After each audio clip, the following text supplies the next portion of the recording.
That's got to be 4 different keep out signs over there. Oh, nope. She's already getting back in the car.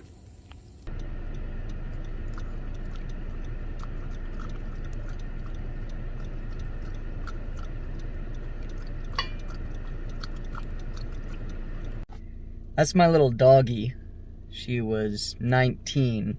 She just recently passed. It's very upsetting, of course. I think losing the first dog might be one of the most upsetting things in life, but I can't help but be inspired by how adventurous she was. Even at 19, 18 years old, she would still always be willing to get in the car, and like you saw, go to the most interesting places, take her on little walks, and sometimes it seems like that was what was keeping her going for so long, those walks and adventures, because adventure is the best part of life, right? Life is the great adventure. And she was a great adventurer, but I am not a great adventurer, I've realized.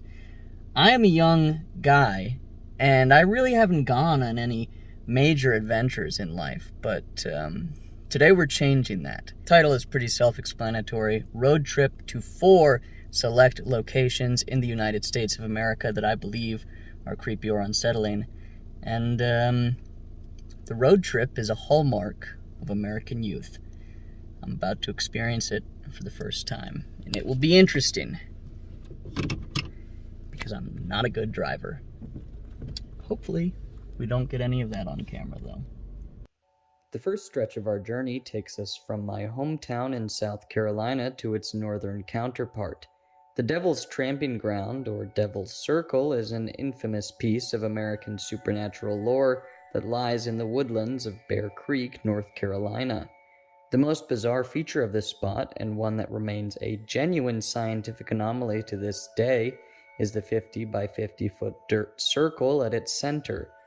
No greenery has grown in this almost perfectly circular location for as long as people have known about it, despite it being otherwise surrounded by grass and trees. And although several scientists have ventured into the circle by daylight to collect soil samples, no explanation has been found for why nothing grows here. I specify by daylight because the barren circle isn't the only strange part of the grounds. Legends dictate that camping within the circle past midnight will have you hearing all kinds of strange noises, including the sound of hooves stamping around your tent in a circle, and dogs that are brought there will bark and flee.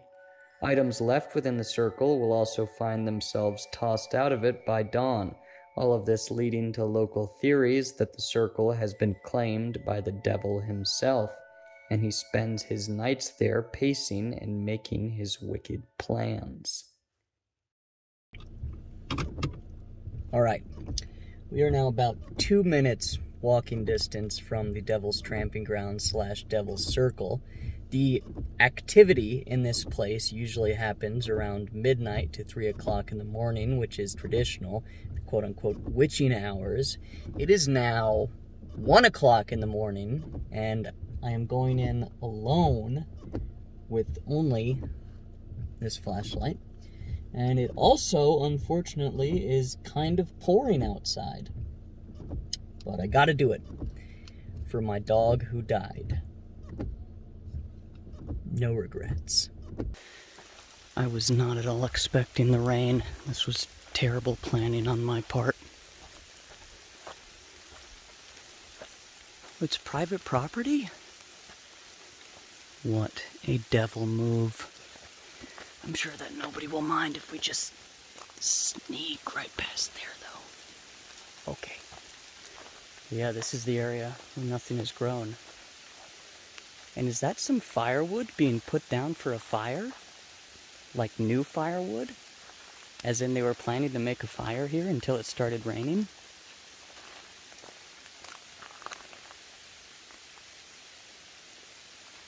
That's horrifying. It's hard to tell if it's working when you flip the angle around. That thing's working. Boo! And the rain in the Devil's Circle certainly does no favors for the hair. We're not going to be staying out here for long, especially because I'm not keen to run into whoever set up whatever's going on in that campfire over there. I'm not sure when they'll be back. The snail in the middle makes me a little nervous. There's a certain entity that we've covered in some of our past videos who's associated with spirals. Might have something to do with that. Anyways, while I do have you out here in this sacred place, whatever the opposite of that is, just know that the story is the most important thing in life, right? Fame and money are temporary. Stories are the only thing that can last forever and become truly immortal. So, I would like to share a creepy story with you.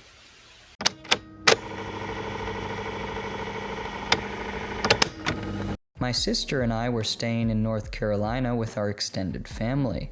When I first arrived, I had bought a book of North Carolina's ghost stories from a local pharmacy and was surprised to see the Devil's Tramping Ground listed within its pages. I had definitely read about it online, but had never really cared to research where it actually was in the States. And it turned out it was only an hour drive from where my sister and I were staying in the city of Durham. This particular night, we were at a dinner party with family friends, and we spent most of it trying to convince one of the partygoers, who was the same age as us, to visit the Devil's Circle for the first time with us after the party. They eventually refused to go, saying that they had drank too much, but we both knew that that was bull. We had been watching them the entire night, and they hadn't drank any more than usual. Not to mention, I was the one who was driving, so it shouldn't have mattered in the first place. They were scared, and so were we.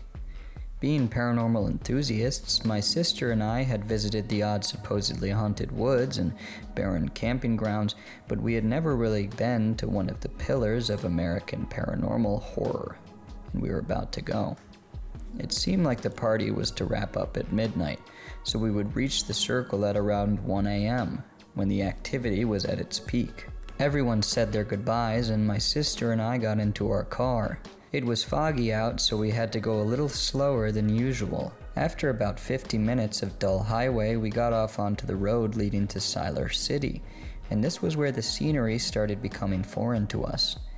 My sister and I had grown up and stayed in New York City for most of our lives, so the sight of the North Carolinian country, long starlit pastures dotted with solemn farm equipment, and the odd silo or windmill, was really like another planet to us. Not to mention, Siler City has to be the smallest city I've ever seen.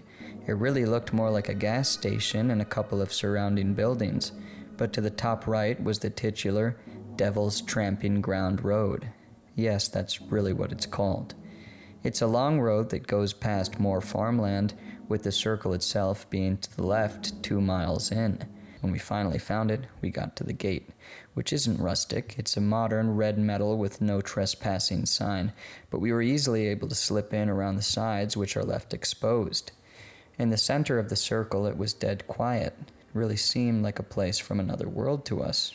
I had read stories about people finding odd objects and rituals being performed there, but we were alone that night, surrounded only by the borders of the dead circle and the trees beyond it shifting slowly in the wind, and the most magnificent stars I've ever seen in my entire life.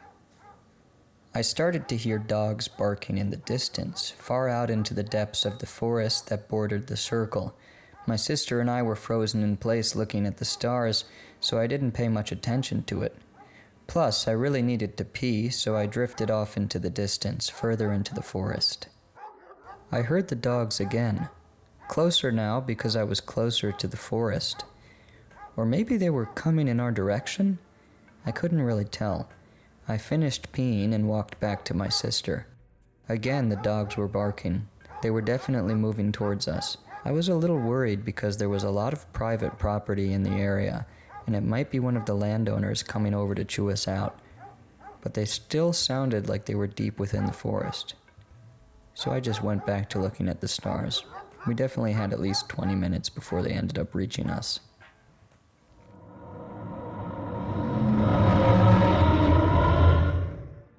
My sister and I immediately looked at each other. We had both heard it, a painful roar from deep inside the forest.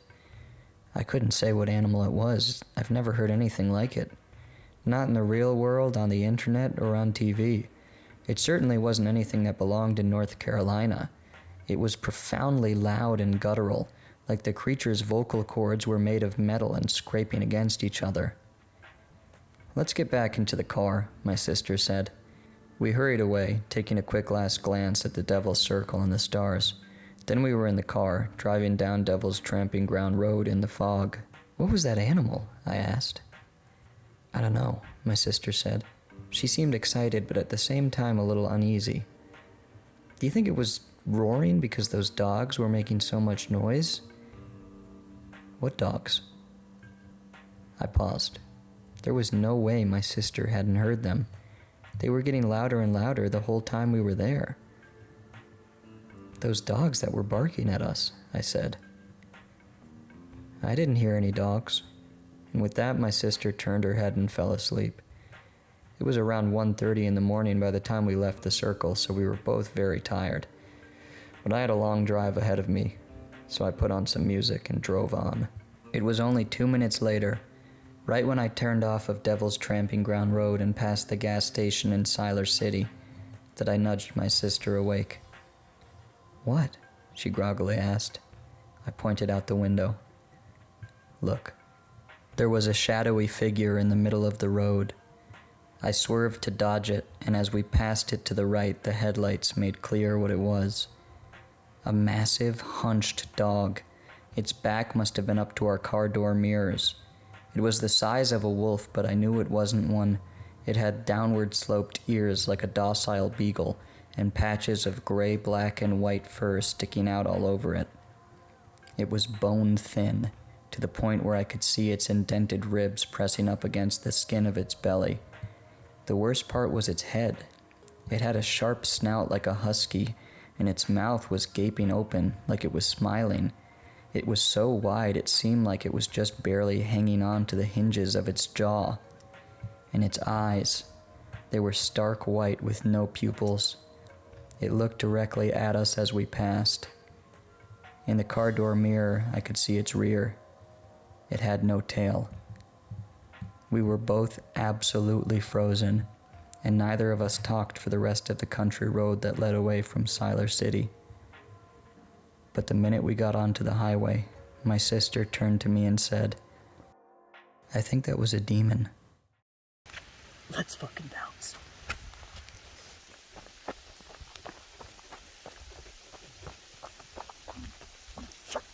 The rain's getting aggro. Jesus fucking Christ.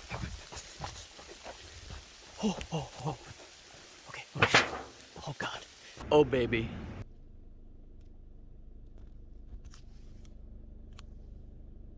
I just had the monster sub from Subway, and it was extreme. I also had some yodels. We all know the rules. On a road trip, calories don't count. The monster sub was a good little new menu item. This is not sponsored by Subway, but I do recommend it. We are about to go see a monster, hopefully, because we're headed to a destination that I have always wanted to visit since I was a little kid. I'm very excited.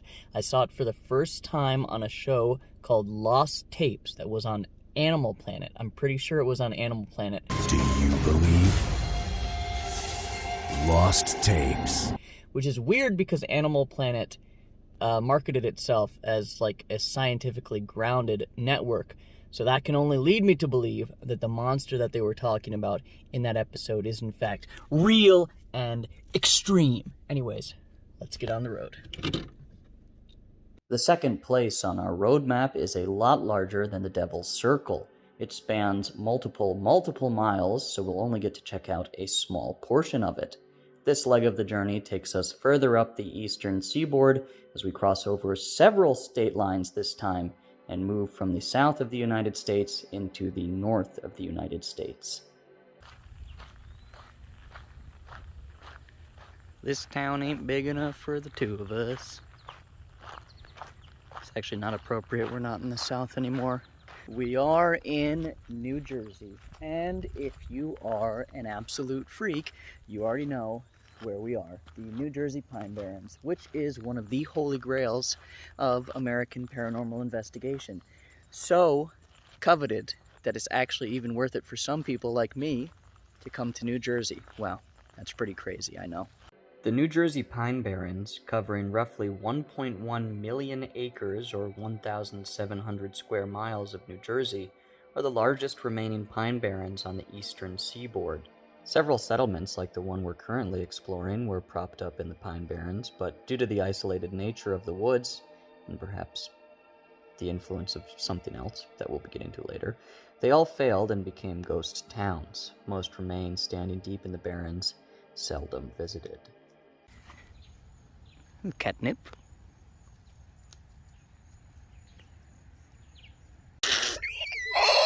In modern times, the barrens have cultivated quite a reputation. Local gangs have been caught conducting business within the trees. The ghost towns give it a bit of an otherworldly flair. It's also been a convenient hiding place for murderers' victims on more than one occasion, but we all know that none of that would put it ahead over any of the other haunted locations in the United States. And the reason that the Pine Barrens are so uniquely infamous is because it's said that a monster lurks within. The JD, that's short for Jersey Devil, was so ingrained in New Jersey's history that there was actually a bounty for around $20,000 on its head into the late 1900s. I think the bounty might still stand as kind of a gag, but before it was there because people actually believed in the devil and thought that the Jersey Devil, or JD, represented a prominent threat to the people of NJ, or New Jersey. And that's because the Jersey Devil has a storied backstory which explains its mystic, otherworldly, and demonic behavior and power. The most popular fable about the Jersey Devil's origin takes place in the 1730s, when a resident of the Pine Barrens named Jane Leeds, also known as Mother Leeds, became pregnant with her 13th child. Being superstitious of the number, Mother Leeds was extremely paranoid and started to pray against the unborn child, claiming that it was going to be born as a son of the devil. As fate would have it, when she did finally give birth in the Pine Barrens on a dark and stormy night, the child exited the womb with a goat's head, bat wings, hooves, and a sharp tail. The newborn Jersey Devil then killed the entire Leeds family, including its 12 siblings, and flew out of their chimney to raise hell amongst the trees. Interestingly enough, there was a real-life Mother Leeds in 1736 named Deborah Leeds, whose husband, Japhet Leeds, named 12 children in a will that's been preserved by Jersey historians. There is no mention of their 13th and most infamous child, but while we're at it, let's talk about that number 13. I've yet to cover it in any of my videos. Where does the superstition around this number come from? Well, for Christians, the obvious jumps out immediately because there were 13 people present at the Last Supper, including the treacherous Judas Iscariot who was orchestrating the unfortunate events to come. Similarly, in Norse mythology, the god of mischief Loki is recorded as the 13th guest at the same dinner festival in the warrior's paradise of Valhalla that he orchestrates the murder of Balder at, who was a god of light with many similarities to Jesus Christ. 13 is also the number of the last Baktun, or period of time listed on the Mayan calendar, that was central to the 2012 apocalypse theory, which I'm sure we all have very fond memories of. Anyways, all of these factors have compounded in some people's psyches to the extent that a medically diagnosable fear of the number 13 exists, known as triskaidekaphobia. Back to the Jersey Devil.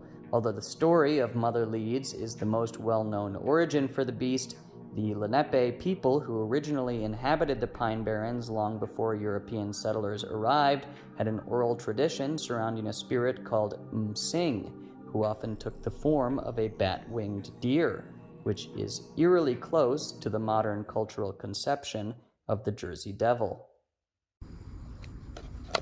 Oh yes.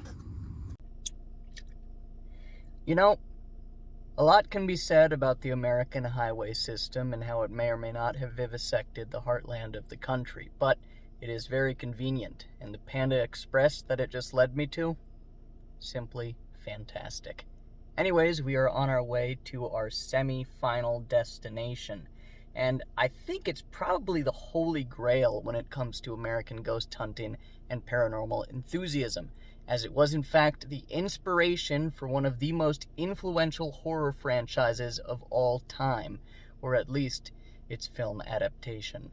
It's a common misconception that the Silent Hill franchise was inspired by the abandoned town we're headed to. It's actually only the charred, ash-ridden aesthetic of the first movie that borrowed from it. But that's neither here nor there, as Centralia, Pennsylvania was a hallmark of horror long before Silent Hill was. In the mid-1800s, the people in Centralia started what was to be their signature trade, when they built 2 coal mines underneath the town, later adding 3 more for a total of 5. Coal would remain Centralia's main export as it grew into a much larger population center, but the Great Depression bankrupted their then centralized Valley Coal Company, causing all 5 mines to be shut down. People still entered the tunnels underneath the town illegally to mine, however, which caused the structure to collapse at several points. All this, taking place in the early 1900s, would be a contributing factor to the most famous incident in Centralia's history: a massive coal fire that abruptly started in 1962 and quickly came to fill the entire labyrinth-like structure of the underground mines. What's most insane is that this fire is still burning to the modern day, and on my journey I met innkeepers in the nearby town of Ashland who told me that they have scientists regularly stay at their hotel. These scientists visit the mines to try and figure out a way to stop the fire, because it's been fostered in the tunnels underneath Centralia for so long that it's actually starting to spread underground to Ashland and all the other towns surrounding Centralia.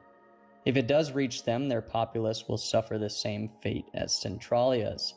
They would be evacuated by the state government and have their homes demolished, which is exactly what happened in the 1980s in Centralia, when a teenager playing in the streets fell through a sinkhole and almost perished in the mine fire below. These days, it's not recommended to travel there, as toxic fumes from the fire can slip through cracks in the pavement, and the ground itself is quite unstable. We'll still visit, but we'll be careful to not walk or drive past the most unstable parts of the road. But don't worry, there will still be a couple of interesting landmarks for us to check out. Alright, we're closing in. We're basically like 30 seconds from the main road in Centralia. Yeah, you can see all these places get vandalized. I don't know what it is about supernatural spots, what the connection there is between ghosts and people wanting to rep their NFTs. I think I might have just fucked up. So this is the main road in Centralia, Pennsylvania. If you've seen it online, you can kind of tell by the broken up pattern. The most famous ghost town in the United States, possibly the world. I mean, the fact that there is a mine fire that's around a half a century old burning underneath my feet at this exact moment is insane.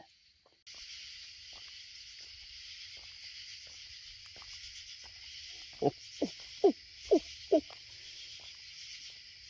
Jackpot. I didn't know Centralia had a cemetery. Oh, well, that would just be so naughty of us, wouldn't it?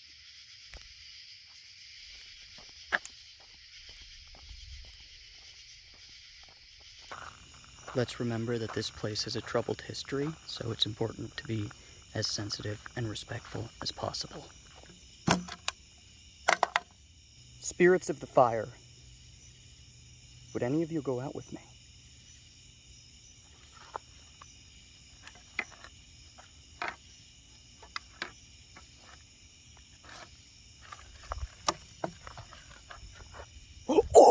The final part of our journey takes us to New York, but this road doesn't lead me back to New York City.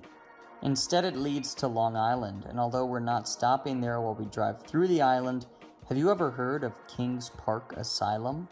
It's a psychiatric facility complex located in Kings Park, Suffolk County, And yes, apologies for the rather outdated term asylum, but that is what it was called before it shut down in the mid-1990s, and what most Long Islanders know it by today. The centerpiece of the place is Building 93, a 13-floor mega mansion that patients were subjected to various pseudoscientific forms of treatment inside, like electroshock therapy and lobotomies. Now the place is a monolith of creepiness, with tunnel networks running underneath it and a completely decayed interior.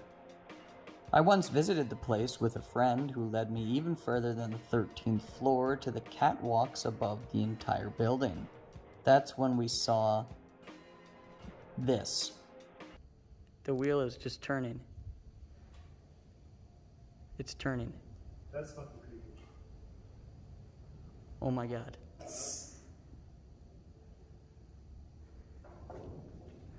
Yo. Fuck this shit. The wheel is actually turning. I still have no explanation for that. But I've also been there past midnight and explored the cells they used to keep unruly patients in on the 8th floor, only to find MS-13 spray painted all over the tattered bed sheets. If you don't know, MS-13 is an infamous gang in Long Island with a pretty brutal reputation, so it'd honestly be more unpleasant to run into them during the witching hours than supernatural threats. Anyways, safe to say, after all those experiences, I will not be visiting Kings Park Asylum again. But with all of that said, let's get back to our last destination. We made it here. The most haunted house in American history. Of course, the Amityville Horror House. The Amityville Horror Empire was generated by a best-selling book called The Amityville Horror, subtitled A True Story, that allegedly tells the true story of the horrible things that happened at the house we're currently standing in front of. What's true is that on November 13th, 1974, the 23-year-old son of the family who were residing in the house at the time murdered the rest of his family and was promptly arrested. 1 year later, the 5-person Lutz family moved in and fled the house after only a month due to what they claimed were repeated traumatic interactions with malevolent paranormal entities. That much is indisputably true, and whether or not the book, which was not written by the Lutz family by the way, drastically dramatizes the events is a bit irrelevant in the face of the fact that the Amityville house was so unsettling, paranormal or not, in the wake of its tragedy, that a whole family, including 2 grown adults, couldn't stand living there for more than 1 month. Since then, the house's paranormal activity has settled down and it's changed owners several times. However, the eerie atmosphere of the place has never totally died, and one legend states that when passing by at night, you can see the ghost of a little girl, a member of the original family who tragically lost their lives there, in one of the topmost windows, where her room used to be. Right there. Locals in Amityville are not fond of dark tourism surrounding the place, and documentaries on this case are especially hard to make, as most residents refuse recorded interviews. Authorities dislike the attention the legend gets even more. There are even rumors that they're especially distrustful of paranormal investigators who they catch filming around the house. Alright, unfortunately I think we have to get the fuck out of here now, because someone bought this house. It's actually private property now. Well, that's the end of that. Thank you all for coming on this little journey with me, and to my little doggy, who I will miss very much. Thank you for inspiring me to take this journey. And I hope that in a way this has inspired some of you to take your own journey, because that's what life is all about. As probably one of the greatest movies ever made put it, life, the great miracle, and the great mystery. If you get that reference, you know. Oh, what am I going to do? I have to go get a haircut. But first, I have to stop dilly-dallying because I just remembered that I actually have to drive the whole way back.